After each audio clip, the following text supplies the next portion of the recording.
तो चलिए आज का वक्तव्य शुरू करते हैं। तो देखिए जाति मतलब एक अगर हम भारत में आज कहा जाता है कि 140 करोड़ की आबादी है। अगर कोई भी हमसे पूछे कि ऐसी क्या चीज है जो सभी भारतीयों के पास है, तो निश्चय ही हम बिल्कुल बिना सोच बिना एक पल गवाए भी ये कह सकते हैं कि हम सबके पास, भारतीयों के पास जाति है। चाहे वह किसी धर्म को मानता हो, किसी भी समाज का हो, उसके पास एक जाति है। और ये जाति जो है मतलब उन्होंने खुद नहीं बनाई, हमने खुद नहीं बनाई, ये हम पर थोप दी गई है। और इस तरह से थोप दी गई है कि आज के समय हर भारतीय जाति के चंगुल में फंसा हुआ है। तो और ये भेदभाव जो है जाति का, ये आज से नहीं है, ये पिछले 1200 साल से है। जब से भारत में बौद्ध राज्य समाप्त हुआ उसके बाद से जो है ये जाति हम पर थोपी गई है। आज चाहे हम बनते जी ने ये बहुत क्रांतिकारी स्लोगन दिया है, मैं जाति से मुक्त हूँ। हम अपने आप से जाति से मुक्त हो सकते हैं, लेकिन जो दूसरे लोग हैं वो हमें जाति से ही जानते हैं। तो चलिए पहले हम शुरू करते हैं कि जाति क्या चीज है। तो देखिए जाति क्या है, सोशियोलॉजी है, समाजशास्त्र है, एंथ्रोपोलॉजी है, ये समाज की जो संरचना है उसका अध्ययन करते हैं। और इसमें कुछ शब्द हैं जिनका एक अर्थ है उनका, जिसको ये स्टडी करते हैं, जैसे नस्ल है, कबीला है, कुल है, गोत्र है, वर्ण है, परिवार है। तो ये सब्जेक्ट उसको जो है एंथ्रोपोलॉजी और सोशियोलॉजी, ये इसका जो है अध्ययन करते हैं। तो देखिए जो ये एंथ्रोपोलॉजी है ये कहती है कि पूरे विश्व में 4 प्रकार की नस्लें हैं। मंगोलियन है जिसमें एशिया के लोग आते हैं, हबशी है, नीग्रो जिसे कहा जाता है, वो अफ्रीका के लोग आते हैं, कॉकेशियन है जिसमें अंग्रेज और यूरोप के लोग आते हैं, और चौथी जो नस्ल है वो ऑस्ट्रेलियन है जिसमें ऑस्ट्रेलिया और उसके आसपास का एरिया जो है वो लोग आते हैं। अगर हम इसमें तथागत बुद्ध को फिट करना चाहें, अगर हम कहें कि तथागत बुद्ध इसमें से कहाँ ये चीज उन पर लागू होती है, तो देखिए जब महाकारुणिक बुद्ध का जन्म हुआ तो उनका जन्म एशिया में हुआ, तो उनकी नस्ल जो है वो मंगोलियन बनती है। उनका कबीला जो है वो शाक्य है, क्योंकि ये शाक्य कुल में पैदा हुए, कबीला उनका शाक्य है। और उनका जो गोत्र है वो गौतम है, और एक जगह उनको आदित्य लिखा है, बाबा साहब ने उनके परिवार का गोत्र जो है आदित्य लिखा है। वर्ण जो है, देखिए बुद्ध के समय पे कोई वर्ण व्यवस्था नहीं थी, कोई जाति नहीं थी, लेकिन बाद में उनको, जैसे आज मैं कह रहा हूँ आपसे कि उनकी जो नस्ल है वो मंगोलियन है, ऐसे ही बाद के लोगों ने उनकी जो वर्ण जो है उसको जो है क्षत्रिय डिक्लेयर कर दिया उन्होंने। असल में प्राचीन भारत में जब तथागत बुद्ध थे तो जो लोग सत्ता में होते थे या जो एडमिनिस्ट्रेशन में होते थे उनको राजन्य कहा जाता था। और ये एक लंबी कहानी है कि उनकी जो है विदेश से आए जो जिनको आर्य कहा जाता है, जो एक्चुअली ब्राह्मण थे, उनसे उनका झगड़ा हुआ, और इस झगड़े में वो लोग हार गए। और बाबा साहब ने जैसे शूद्र कौन है वो लिखा, उसमें उन्होंने फिर उनका वो बताया कि उन लोगों को शूद्र बना दिया गया। वो खैर इस सब्जेक्ट से अलग चीज है, वो कभी फिर बात करेंगे। तो आज के समय में हम देखें तो तथागत बुद्ध की जो नस्ल है वो तो मंगोलियन रहेगी, उनका गोत्र भी वही रहेगा, और उनका जो वर्ण है वो राजन्य कह लें या जैसे दूसरे लोग कहते हैं क्षत्रिय कह लें। लेकिन उनका जो कबीला था शाक्य है, वो आज कास्ट बन गई है, वो एक जाति बन गई है, और ये जाति ओबीसी की लिस्ट में शामिल है। तो मेरा कहने का सिंपल इतना अर्थ है कि जो उस समय पे, जैसे बाबा साहब ने लिखा भी इस तरह से, 16 जनपद थे, उनमें मल है, लिच्छवी है, कोलिय है, और ये अपने मौर्य है, ये लोग कुल के लोग जो हैं वहां पर रहते थे। तो उस समय जो कुल थे या जो कबीले थे उनको इन लोगों ने जाति में तब्दील कर दिया। और देखिए बुद्ध जो है, ये हम सभी को ये गर्व होता है। मुझे अपने पिता पे गर्व है, आपको अपने पिता पे गर्व है, अपने दादा पे, उन पे गर्व है कि उन लोगों ने ये अच्छा काम किया। अपने परिवार पे गर्व सभी लोगों को होता है। तो ऐसे ही तथागत जो थे, उनको भी अपने शाक्य जो कुल है उस पर गर्व था।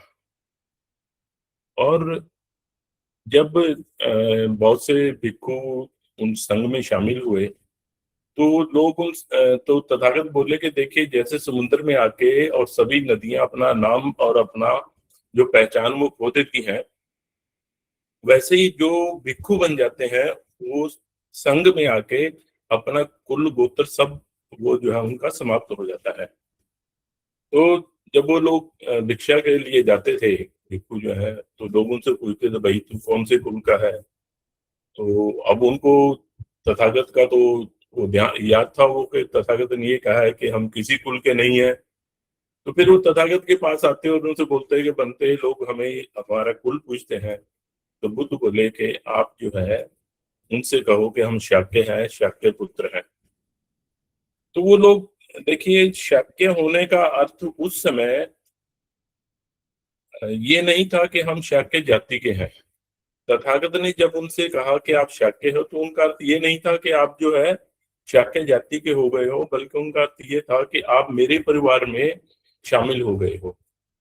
क्योंकि वो संघ के मुखिया थे, तथागत जो है उन्होंने धर्म चलाया था, तो इसलिए वो कहते थे कि आप मेरे परिवार के लोग हो, इसलिए खुद को शाक्य कहो।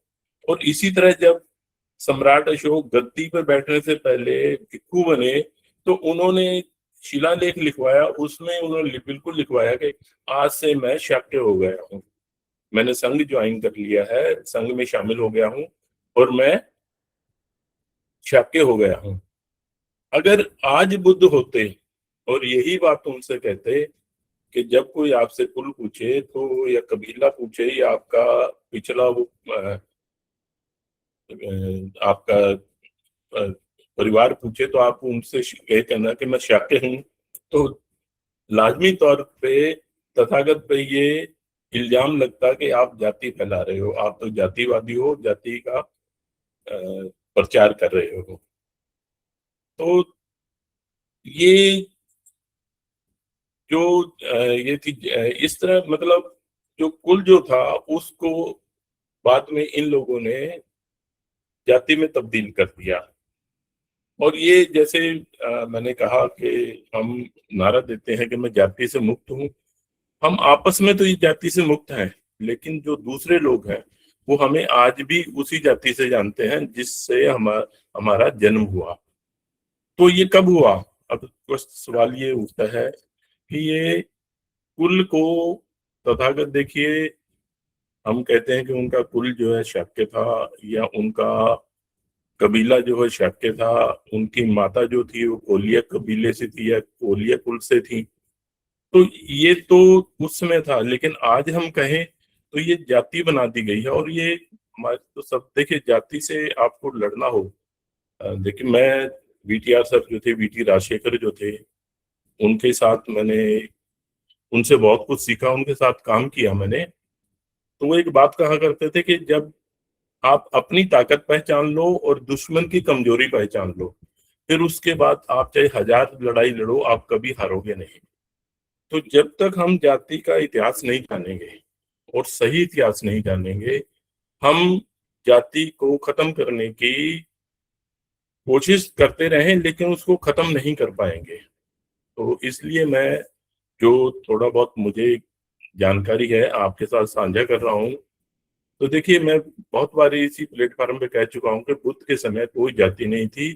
जिन लोगों ने जाति बनाई वह लोग तथागत से और उस समय महावीर स्वामी जो थे उनसे ब्राह्मण होने का सर्टिफिकेट मांग रहे थे, उनसे प्रार्थना कर रहे थे कि हमें ब्राह्मण कहा जाए। और दोनों ही संतों ने उनकी बात को स्वीकार नहीं किया, दोनों ने उसको मना कर दिया कि आप में वो गुण नहीं है जो एक ब्राह्मण में होना चाहिए। तो देखिए, उनके बाद जो है तथागत के बाद मैक्थनीज भारत आए 325 ईस्वी के आसपास। उन्होंने 7 तरह के लोग यहाँ बताए कि यहाँ पर जो है भारत में 7 तरह के जो है लोग हैं। वो है, देखिए, दार्शनिक है, सैनिक है, किसान है, पंच पार्षद है, निगहबान है जिसे मोरल पुलिस कहा जाता है, चरवाहे और कारीगर है। उन्होंने कहीं भी ब्राह्मण, क्षत्रिय, वैश्य, शूद्र या किसी किस्म के कबीले की कोई बात नहीं की, किसी जाति की बात नहीं की। उनके बाद बनते नागसेन जो है, उनकी किताब है ये मिलन प्रश्न जो है, उसमें कहीं बहुत से लोगों की बात है लेकिन उनमें कहीं भी जाति का उल्लेख नहीं है। और देखिए, इसी तरह उनके बाद जो है बनते ह्यूनसांग, फायान आए, फिर ह्यूनसांग आए और सबसे लास्ट में बनते इत्सिंग आए। बनते इत्सिंग आए करीबन 750 यानी 750 ईस्वी के आसपास। उन्होंने कहीं भी जाति का उल्लेख नहीं किया है, कहीं भी जाति के भेदभाव का उल्लेख नहीं किया है, कहीं भी अछूतपन का उल्लेख नहीं किया है। तो जब ये चीजें उस समय नहीं थी, इसका मतलब 750 ईस्वी तक भारत में कहीं भी जाति नहीं थी, कहीं भी जो कुल है उसको जाति नहीं बनाया गया था। तथागत उस समय भी शाक्य कुल के यानी के वो थे, मानव थे। और आज जो अगर कहें तो उनके कहा जाएगा कि वो शाक्य जाति में पैदा हुए। तो उस समय तक जाति नहीं थी। और उनके बाद 1000 ईस्वी में अलबरूनी भारत आए, करीबन 250 साल बाद अलबरूनी भारत आए और यहाँ आके उन्होंने किताब लिखी, किताबुल हिंद नाम से। उसमें उन्होंने न सिर्फ जाति का उल्लेख किया बल्कि छुआछात का उल्लेख किया। और इतनी गंभीर यानी कि स्थिति थी छुआछात की, वो लिखते हैं कि तोपी, चमार और जुलाहा, इन 3 जातियों को शहर से बाहर रखा जाता था। उनको देखना नहीं, उनको टच करना, स्पर्श करना या उनके हाथ का छुआ खाना, या मतलब उनको बहुत नीच समझा जाता था। तो अब ये देखें कि इन 250 साल, इसका मतलब क्या हुआ कि इन 250 साल में जो है जाति पनपी है। अब जब इस 250 साल में जाति पनपी तो हमें कुदरती बात है कि ये देखना पड़ेगा कि इन 250 साल में क्या हुआ। और इन 250 साल में एक है शंकर की दिग्विजय।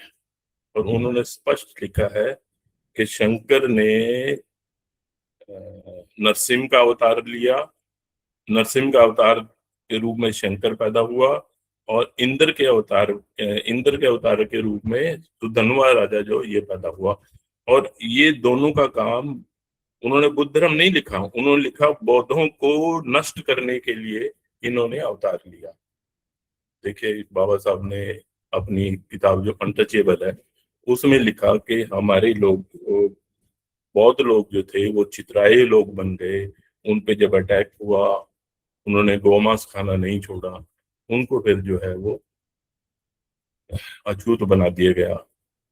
ये एक अलग तो इसका अर्थ क्या हुआ कि जाति जो है वो 750 ईस्वी के बाद उसमें आई, अपने एग्जिस्टेंस में, अस्तित्व में आई। तो ये जब ये आई तो उसके जब इनका 647 में उन्होंने सम्राट हर्षवर्धन का जो है इन्होंने कत्ल किया और उनके पूरे परिवार, और वो हमारे अंतिम बौद्ध राजा थे। जब उनका कत्ल हुआ तो सत्ता उनके हाथ में आ गई। और जब उनके सत्ता उनके हाथ में आ गई तो देखिए, तथागत ने उनको ब्राह्मण नहीं माना। सम्राट अशोक ने शिलालेख लिखे, उसमें ब्राह्मण को गाड़ीवान और जो महावत होते हैं, हाथियों को ट्रेंड करते हैं, उन लोगों के साथ रखा, उनको ब्रैकेट किया। इनके जो बात उन्होंने उनके लिए लिखी वही ब्राह्मणों पे लिखी कि अपने माँ बाप की सेवा करें। और फेर के लिए उन्होंने लिखा कि इनको जो है लोग आदर करें और इनको दान करें। तो फिर उसके बाद सम्राट अशोक ने उनके जो है धार्मिक तौर पे बलि देने पर पाबंदी लगा दी। तो वहां से ये दुश्मनी चलती आ रही थी। एक हिसाब से उनके मन में एक कुंठा थी उसको। तो उन्होंने जब ये यहाँ सत्ता हासिल कर ली तो उन्होंने सबसे पहला काम क्या किया कि हमारा जो समाज था, देखिए हमारे जितने भी उस समय कबीले थे सभी में रोटी बेटी का रिश्ता था। अ, जैसे अभी बताया मैंने कि तथागत खुद शाक्य कुल के थे और उनकी माता जो है कोलिय कुल की थी, तो ये कुल जरूर थे, इनमें कोई भेदभाव नहीं था, कोई छोटे बड़े का वो नहीं था। आपस में यानी कि इनकी नस्ल एक ही थी, ये सभी के आपस में रिश्ते होते थे। और जब ये सब होते थे तो इन्होंने क्या, जब देखिए जो मेरा खून का रिश्ता बनाएगा मुझसे, मेरी बेटी से या बेटे से शादी करेगा, तो कुदरती बात है वो मेरे परिवार का हिस्सा बनेगा। तो ये सभी जो कबीले थे एक परिवार का हिस्सा थे। तो उन्होंने इस जो एकजुटता थी, इनकी जो एक जो मिला जुला जो हमारा समाज था उसको समाप्त समाप्त करने के लिए सबसे पहला काम इन्होंने क्या किया कि आपसी एक जाति, एक क्योंकि जाति उन्होंने शाक्य को भी जाति कर दिया, कोली को भी जाति कर दिया, सर सभी जाति में कर दिया और सभी जातियों को एक दूसरे से शादी करने पे बैन लगा दिया। और जब में आपस में उनका रिश्ता खत्म हुआ तो कुदरती बात है, जैसे बुद्ध कहते थे शाक्य मैं शाक्य हूँ, ऐसे दूसरों ने कहा, तो फिर उनके बीच ऊंच नीच का जो है वो डिफरेंस चलना शुरू हो गया। और जो हमारे जो सबसे बड़ी ताकत थी कि हम एक थे, उन्होंने इसको जो है समाप्त कर दिया इस अपने। और इसके साथ साथ देखिए उन्होंने क्या किया कि जो ये वर्ण संकर जो है गीता में ये लिख दिया गया, उन्होंने कहा ये इसको बोलने वाला भगवान है, और उसके मुख से ये कहलवा दिया कि वर्ण संकर होना सबसे घटिया धर्म है, सबसे बुरा काम वर्ण संकर, इनके दो जातियों का आपस में अ, शादी करना ये सबसे गलत काम है। यार, इसके लिए अब वो जाति कैसे तोपी गई, उसके लिए उन्होंने दो रास्ते अपनाए या दो फैक्टर्स ने काम किया। पहला तो उन्होंने क्या किया कि मनुस्मृति बनाई। ये मनुस्मृति बहुत पुराने समय की नहीं है, ये 800 ईस्वी के बाद की है, जब उन्होंने हमारे ये सत्ता समाप्त करके और यहाँ पर जो है अपनी सत्ता जो है उसको कायम किया। और जब उन्होंने ये किया तो अब देखिए हमें हमारी क्लासरूम में हमारे स्कूल कॉलेज में क्या पढ़ाया जाता है कि पहले डिवीजन ऑफ लेबर थी, यानी कि काम का बंटवारा था लोगों को काम के हिसाब से, और टाइम के साथ ये जो है फिर जाति में तब्दील हो गई। लेकिन ये झूठा प्रचार है बिल्कुल, और ये प्रचार वही लोग करते हैं जिन्होंने जाति बनाई। पहले जाति बनाई गई, हमारे कबीलों को जाति में तब्दील किया गया, और फिर क्योंकि सत्ता उनके हाथ में थी तो उन्होंने फिर जो जाति उनसे ज्यादा जितनी ज्यादा यानी कि शिद्दत से लड़ा, उस जाति को उतना ही नीचे जो है जिसे हम नीचा काम कहें, मतलब जो गंदगी का काम कहें, वो दिया गया। अब जो भंगी है उनको सफाई का काम दे दिया गया। लेकिन क्योंकि देखिए जो अन्न उगाता था अगर उसको भी वो अछूत करार दे देते तो फिर अन्न कैसे खाते, इसलिए जाट हुआ धानक हुआ जो कि अन्न का काम करते थे, उनको उन्होंने जो है इससे अलग रखा कि उनको उनका छुआ हम खा सकते हैं। तो इसके लिए देखिए मैं उस बात पे उन्होंने जो है दो ढंग अपनाए। तो पहला क्या किया उन्होंने, मनुस्मृति में राजा को ईश्वर का दूत बना दिया, ईश्वर का रूप बना दिया कि जो राजा होता है वो जो कहेगा वो ईश्वर का किया हुआ काम होगा। लेकिन उस राजा को बनाया गया, इसमें कुछ लोगों को आपत्ति हो सकती है मेरे शर्तों पे, उन लोगों को राजा बनाया गया जो शिवाजी की तरह उनसे तिलक करा के गद्दी पर बैठते हों। जिन राजाओं ने उनका इस चीज को नहीं माना, उनका एक अलग हिस्ट्री है कि उनके साथ क्या हुआ क्या नहीं हुआ। लेकिन जो राजा ने ब्राह्मण की सत्ता को स्वीकार कर लिया, उनको अपना पुरोहित स्वीकार कर लिया शिवाजी की तरह, उनको जो है राजा का भगवान का ईश्वर का रूप बना के पेश किया। और राजनीति चलाने के लिए उन्होंने अर्थशास्त्र जैसी किताब जो है उसका सहारा लिया। और अर्थशास्त्र में राजा के जो ड्यूटीज लगाई गई उसमें ये ड्यूटी लगाई गई कि राजा जो है वो सुबह उठ के यज्ञशाला में जाएगा, वहां जाके वहां जो ऋषि हैं या जो पंडित हैं उनको दंडवत लेट के प्रणाम करेगा। और अगर कोई ब्राह्मण राजा के दरबार में आएगा तो राजा गद्दी से उतर के उसका स्वागत करेगा। तो जब उनकी इतनी अथॉरिटी हो गई, तो जब उन्होंने, क्योंकि राजा जो है दंडवत प्रणाम करेगा और गद्दी से उतर के उनको सलाम करेगा, तो उन्होंने जब ये कहा कि आपको ये जाति के जो नियम है इनको लागू करना है, जो भी शूद्र जो है स्कूल की तरफ देख ले तो उसकी आंखें निकाल देनी है, कोई पढ़ने की कोशिश करे तो शंभू की तरह गला काट देना है, कोई खुद से सीख जाए तो एकलव्य की तरह अंगूठा काट देना है। तो ये सभी नियम उन्होंने बहुत सख्ती के साथ लागू किए।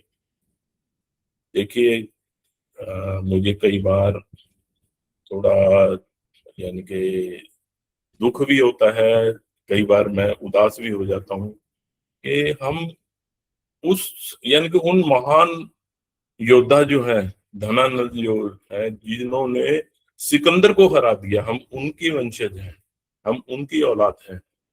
लेकिन जब हमारे में बंटवारा हो गया धरती का, तो फिर जो है हम लोग गंदगी उठाने के लिए, लोगों के जूते बनाने के लिए, उनके मरे हुए पशु उठाने के लिए हमें वो काम भी करना पड़ा। और ये इसलिए हुआ कि उन्होंने राजा को ईश्वर का रूप बना दिया, डिक्लेयर कर दिया, और राजा ने ये सब लागू किया।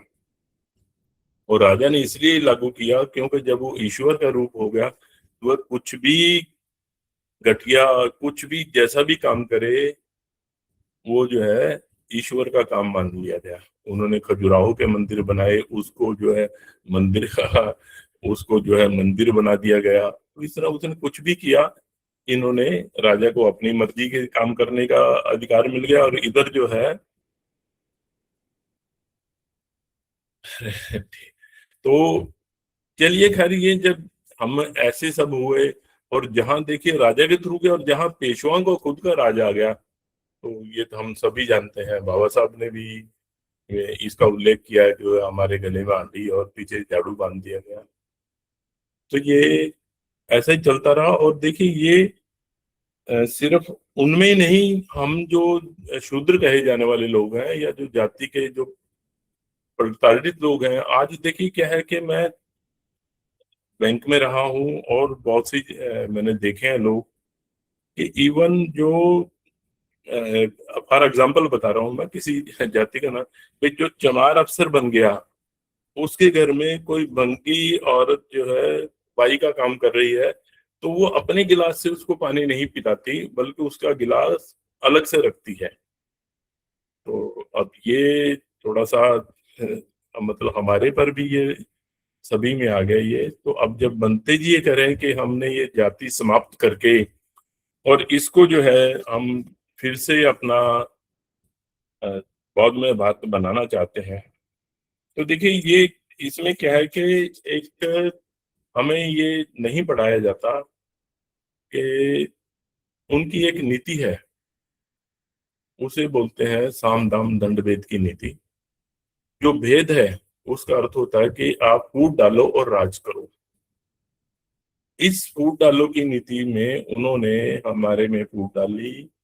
और देखिए ये महामारी इतनी फैली है कि जो ब्राह्मण जो खुद हैं जिन्होंने इसको लागू किया, देखिए सभी ब्राह्मण बुरे नहीं है। ये जो मैं बात करता हूँ ब्राह्मण शब्द जब मैं बोलता हूँ तो उसका अर्थ होता है ब्राह्मणवादी लोग जो है, जो आदमी को आदमी समझने की बजाय उसकी जाति से जानते हैं।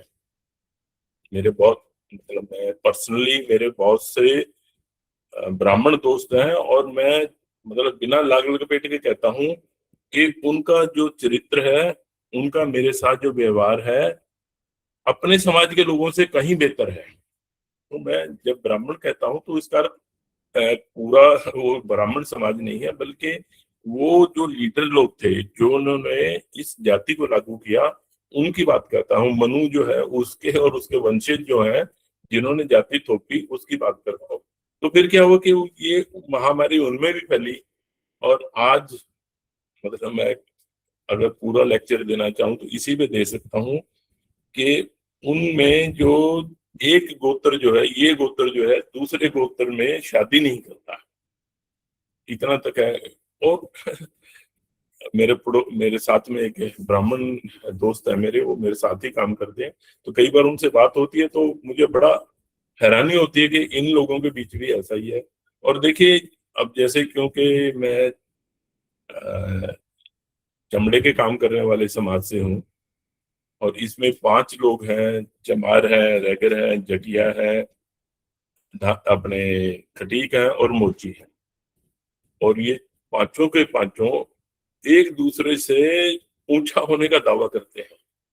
आप कल्पना कीजिए इस बात की कि हम 5 जो भाई हैं आपस में एक दूसरे से ऊंचा होने की बात करते हैं, और लेकिन जो वो लोग हैं, बाहर बैठे लोग हैं, वो हम सभी को ढेर कह के बुलाते हैं।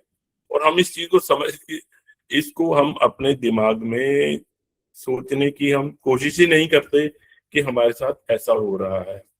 हम फिर भी उसी में लगे हुए हैं।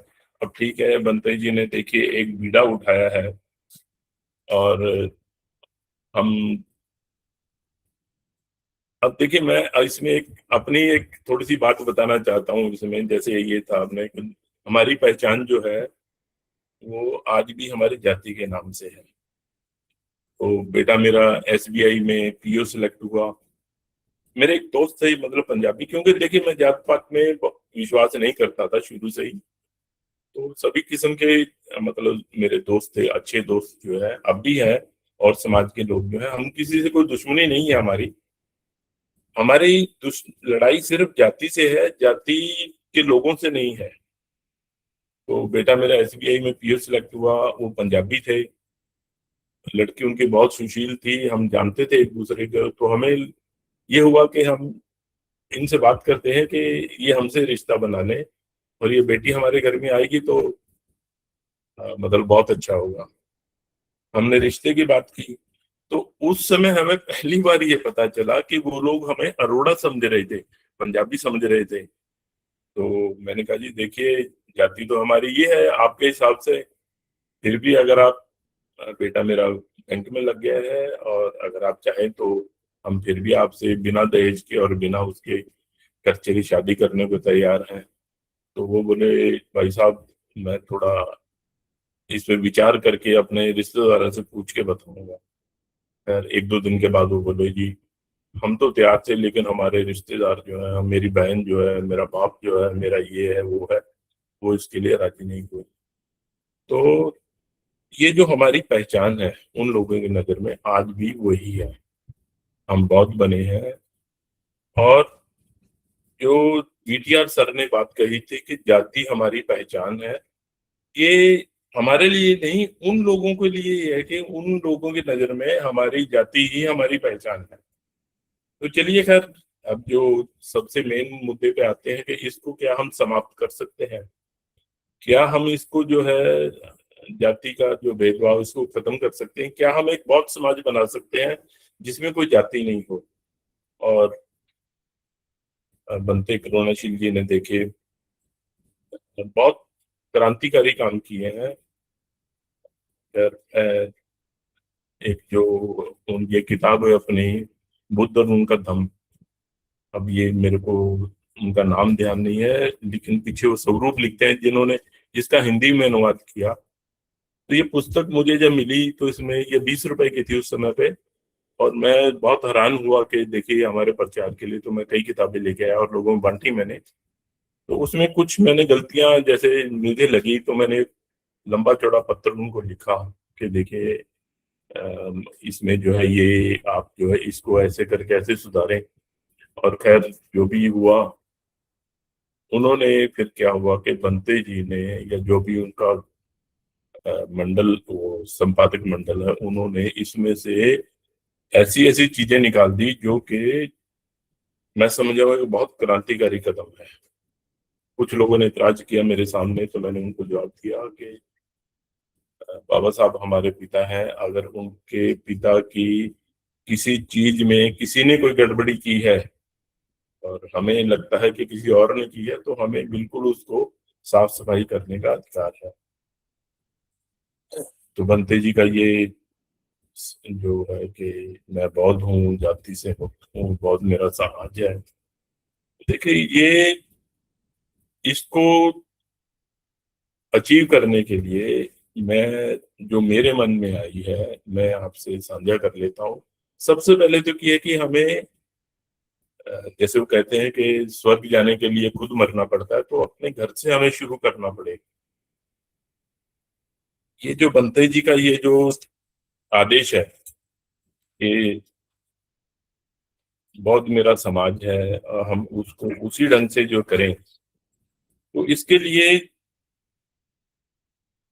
ये बिल्कुल सही है कि जो हम लोग इसकी सौगंध लेते हैं या हमने जो अंडरटेकिंग लेते हैं, इसको कहते हैं कि नहीं जी हम आज से बौद्ध हैं और बौद्धों में ही रिश्ता करेंगे। तो सबसे पहला तो ये है कि हम इस बात को पूरी दृढ़ता के साथ चलें कि हम बौद्ध हैं और हम बौद्ध समाज के साथ ही अपना रिश्ता कायम करेंगे। जो बौद्धों की परंपरा नहीं है, जैसे मरने पे मिठाई बांटना, मैं थोड़ा सा बोलने में थोड़ा सा, कई बार लोग कहते हैं यार तू तो ना बहुत गलत बोल जाता है। तो देखिए क्या हुआ कि मेरे पिताजी की डेथ हुई, तो वहाँ ये चर्चा उठी कि ऐसे करके भोज करेंगे, ये करेंगे ऐसे। तो मैं उठ के खड़ा हुआ, मैं कहा जी देखिए मैं आपसे माफी चाहता हूँ, एक बात कहना चाहता हूँ आपसे। मेरे पिताजी की डेथ हुई, हो सकता है मुझे खुशी हुई हो कि वो बहुत बड़ी जायदाद छोड़ गए और इसलिए मैं आपको मिठाई खिलाऊं, लेकिन क्या आपको शर्म नहीं आएगी कि आप एक मरे हुए आदमी के नाम पे जो है मिठाई खाओगे? तो यार तू तो हमारी बेइज्जती करता। भैया ये बिल्कुल बेइज्जती वाला काम है, ये बौद्धों की परंपरा नहीं है। ये हम पे क्या है कि हमें मिठाई खाने नहीं दिया जाता, तो हम बहाने ढूंढते ढूंढते थे, लेकिन अब हमें बहाने ढूंढने की जरूरत नहीं है। हमें ये जो ऐसी परंपराएं हैं, इनको छोड़ना चाहिए इनको। तो बनतेज जी ने ये जो कहा कि अब मैं बौद्ध हूँ, भी हम बौद्ध हैं और बौद्धों में ही अपना जो है रिश्ता करेंगे, उनके साथ ही संबंध जोड़ेंगे। और हमें खुद से नहीं बल्कि हमारे परिवार में जितने भी रिश्तेदार हैं उनको समझाना पड़ेगा, उनके साथ बैठना पड़ेगा। और देखिए मैं अपनी बड़ाई नहीं कर रहा हूँ, जब मैंने ये छोड़ा तो धीरे धीरे क्या हुआ कि मेरे ससुराल में और यहाँ वहाँ जो भी कुछ लोग थे, उन्होंने कहा यार जब कुलदीप ने छोड़ दिया तो हम भी छोड़ सकते हैं। तो बहुत घरों ने बहुत करना जो है वो छोड़ दिया।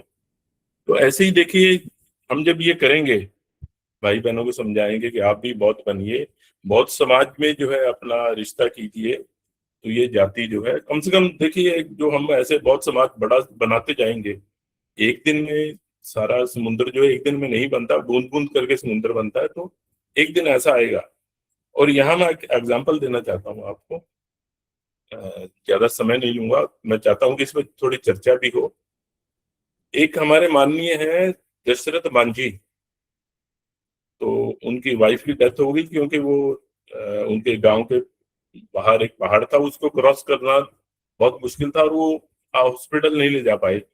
उनको 22 साल लगे हथौड़ा और छेनी लेके उन्होंने उसमें से 20 या 30 फुट चौड़ा जो है रास्ता निकाल दिया।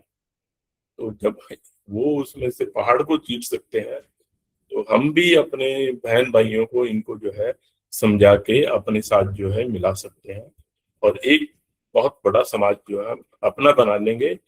तो ये क्या है कि हम जाति से मुक्ति पा लेंगे। और दूसरा क्या है कि जैसे सम्राट अशोक ने घर घर जाके प्रचार किया, तो पहले हम घर से शुरू करें, उसके बाद मोहल्ले में और यहाँ जो है इन सभी में जाके उसका प्रचार करें। पर एक जो प्रैक्टिकल प्रॉब्लम मैं अक्सर देखता हूँ कि हम जब धर्म का प्रचार करने जाते हैं, ये हमारे में एक बहुत पुराने समय से एक हमारा माइंडसेट बना हुआ है कि हम भगवा जो पहने हुए हैं उसकी बात जल्दी मानते हैं। हम जब पैंट शर्ट पहन के वहां जाते हैं, सूटेड बूटे होके जाते हैं, लोग हमारी बात नहीं सुनते। अगर एक भिक्खू जो है ये बात कहे, एक भगवा चीवर पहना हुआ जो भिक्खू वहां है ये बात कहे, तो ये लोग उनकी बात सुनेंगे। तो इसमें जैसे मेरा एक पॉइंट था, और उसमें क्या है कि देखिए जब मेरा बेटा पुलिस ऑफिसर ज्वाइन किया उसने, तो मैंने ये प्रण किया कि देखिए मैंने रिजर्वेशन का फायदा ले लिया, मैंने मेरे बेटे ने ले लिया, लेकिन अब आगे से हम रिजर्वेशन का फायदा नहीं लेंगे। ये फायदा जो है, एक जो गली के नुक्कड़ में बैठा हमारे समाज का आदमी है, जो जूते गांठता है, ये रेडी लगाए हुए है, उसको इसको जो है हम उसके साथ कंपटीशन नहीं करेंगे। अगर आज के समय पे जिस घर में 1.5-2 लाख रुपए लोग जो है महीने का कमा लेते हैं, और वो सब कुछ उनके पास सुविधाएं हैं, और वो अगर नुक्कड़ में बैठे हुए अपने समाज के आदमी से रिजर्वेशन में कंपटीशन करे, तो मैं समझता हूँ ये न्याय की बात नहीं है। ये अगर जब हम ये चीजें करेंगे तो लोग हमारे साथ जुड़ेंगे। और जो अंतरजातीय शादी, बाबा साहब ने भी कहा कि जो अंतरजातीय शादी है उससे देखिए भेदभाव कुछ कम हो जाएगा, लेकिन जाति कम नहीं, समाप्त नहीं होती। वो बाप को जो है उसकी जाति बेटे को मिल जाती है, उनके बच्चों को मिल जाती है। और बाबा साहब ने ये कहा था, गाँव अपने जो है गांव छोड़ो मोहल्ले छोड़ो। देखिए अगर मैं बहुत से ये स्टडी कई बार करता हूँ, हम लोग क्योंकि अपने मोहल्ले से बाहर निकल के दूसरी जगह आ गए हैं, तो हम वहां मोहल्लों में अक्सर वो लोग रहते हैं जो यथास्थिति बनाए रखने जाते हैं, जो जो परंपरा जो है उसके नाम पे वो आगे नहीं बढ़ना चाहते, वो लोगों को खींच के रखते हैं। और एक जो है जाति का भी, हमारी जो पहचान उन लोगों ने बनाई है कि ये चमार है, ये बंगी है, ये है, इस तरह इसको समाप्त करने के लिए ये देखिए उन्होंने सत्ता के दम पे हम पे थोपी थी।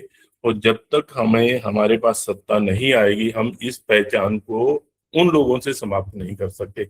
हम आपस में मिलकर, जैसे बनते जी कहते हैं कि आप बौद्ध हैं, बौद्ध समाज बनाइए, तो हम आपस में जाति समाप्त कर सकते हैं। लेकिन दूसरों को जो है अपनी पहचान बौद्ध बताने के लिए, हमें जब तक सत्ता नहीं हमारे हाथ में होगी, वो लोग हमें इसी तरह से चमार बंगी ये वो जो है वो समझेंगे। तो इसके लिए क्या है कि एक मुझे कई बार बहुत दुख होता है कि हम इतने नेताओं को चुनते हैं, लेकिन हम वहां जाकर वो लोग कुछ भी कारण रहा हो, वो पैसे के कारण लिखते हैं या अदरवाइज जो भी है ऐसा हो जाता है। तो हम ऐसे लोगों को चुने जो हमारी आवाज को वहां उठाए, और जो बनते जी ने ये मार्ग दिया है जाति विहीन समाज बनाने का, उसमें हमारी सहायता करें। तो इन शब्दों के साथ ही मैं आज अपना वक्तव्य समाप्त करता हूँ। और जिन जिन लोगों ने आज मुझे जन्मदिन की शुभकामनाएं दी है, उनका बहुत बहुत साधुवाद।